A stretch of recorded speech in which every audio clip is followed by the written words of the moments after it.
بسم اللہ الرحمن الرحیم۔ ملتے ہیں اس ادا سے کہ گویا خفا نہیں، کیا آپ کی اس نگاہ سے ہم آشنا نہیں۔ آج کا ہمارا ٹاپک ہے حسرت موہانی۔ حسرت موہانی کے حوالے سے ان کا تعارف: جذباتی شباب کے شاعر، غزل گوئی میں حسن پرستی، رمزیہ عشقیہ شاعری، غزل کا نیا رنگ و آہنگ، انداز و بیاں، غم و نشاط کا حسین امتزاج، معرفت و فلسفہ۔ سب سے پہلے دیکھیں گے اس کا تعارف۔ حسرت موہانی 1875 کو پیدا ہوئے۔ آپ کا شمار غزل کو شعراء میں ہوتا ہے۔ حسرت ان کا تخلص تھا۔ اردو، فارسی اور دینیات پر آپ کو عبور حاصل تھا۔ جذباتی شباب کے شاعر کے طور پر پہچانے جاتے تھے۔ شباب ایک بہار لازوال ہے۔ شباب صرف ایک دور عمر کا نام نہیں بلکہ ایک مزاج اور دور عمر کا نام ہے۔ شباب اپنے خاص وقت کے بعد بھی زندہ رہتا ہے۔ جسمانی جوش حیات جب ختم ہو جائے تب بھی شباب آرزو بن کر زندہ رہتا ہے۔ آدمی کو ہمیشہ شباب میں دلچسپی رہتی ہے۔ ہجرت میں رہنے لگی اور بھی کچھ یاد ہمیں، وہ مراعات کی باتیں، وہ محبت کی باتیں۔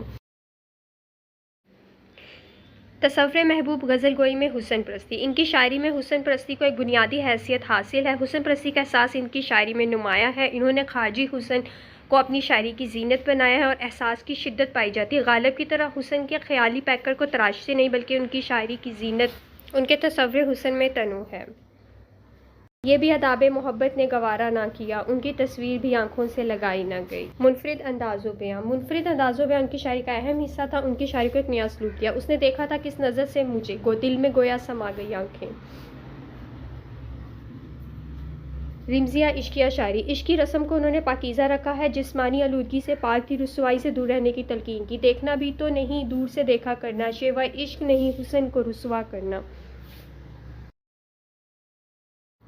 غزل کا نیا اسلوب۔ انہوں نے غزل کو اہمیت دی، غزل کے اسلوب میں تبدیلی کی۔ نظم نگاری کو اس سے پہلے اہمیت دی جاتی تھی لیکن انہوں نے شاعری کو اہمیت دی اور آسان گوئی کو اس کی خصوصیت بنا۔ مومن مصفی، غالب، جرأت اور انشاء کے فن سے انہوں نے استفادہ حاصل کیا ہے۔ غم و نشاط کا حسین امتزاج۔ ان کی شاعری میں احساسات کی شدت بھی پائی جاتی ہے۔ جہاں پہ عشق موجود ہے وہاں پہ امید کی کیفیت بھی موجود ہے۔ لایا ہے دل میں کتنی خرابی، اے یارا تیرا حسن گلابی۔